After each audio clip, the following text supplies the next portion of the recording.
Do you have people in your life that make you feel drained, frustrated, and guilty for no reason at all? If so, these people may be manipulators. And in this edition of the Connected Live, we're going to talk about how to deal with manipulators.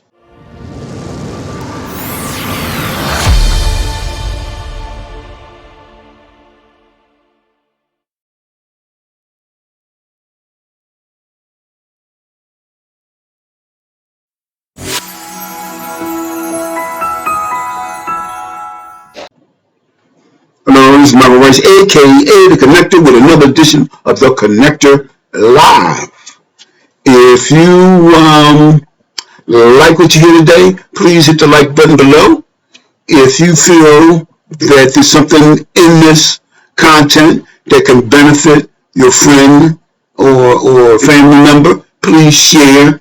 And if you want to learn more and get connected, please go to www.michaelricespeaks.com, sign in there, and then check out the blogs. Great information, great resource stuff. Okay? So today's topic is how to deal with manipulators. We all have them in our lives. They come in our lives. They wreak havoc. We feel bad. We feel drained. We feel sometimes overwhelmed because you can never satisfy a manipulator. So, right? Who are manipulators? They are the individuals that come into your life, right? And they make you feel guilty. They make you lose your self-confidence. And you feel less sure of yourself after interactions with them. They suck away all your energy and all your motivation. Encounters with manipulators can lead to depression and anxiety, and in extreme cases, suicide. So first off, let's how do you identify them? Right? I guess the easy side is if you come encounter with them and then you are feeling drained, right?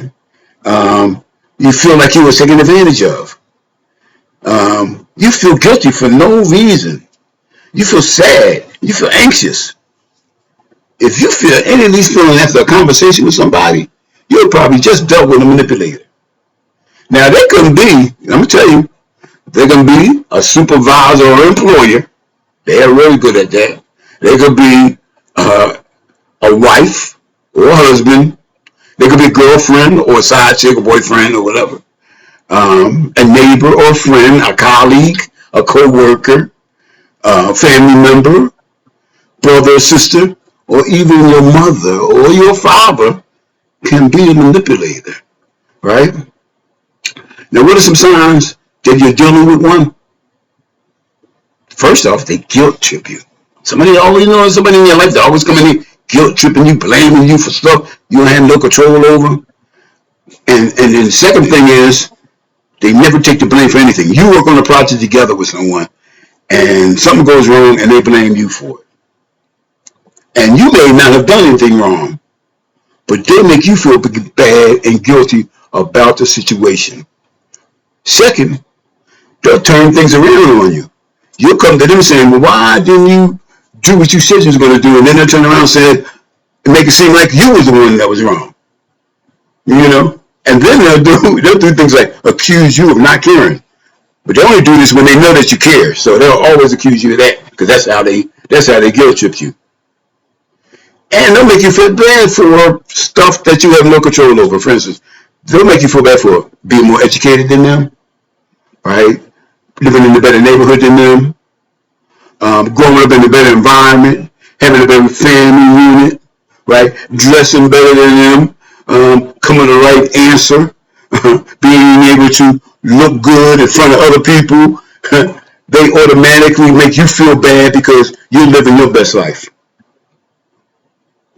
They'll make you undermine your own self-confidence. When you had all that energy feeling good about yourself, you kind of manipulate it, don't make you feel bad for just being you.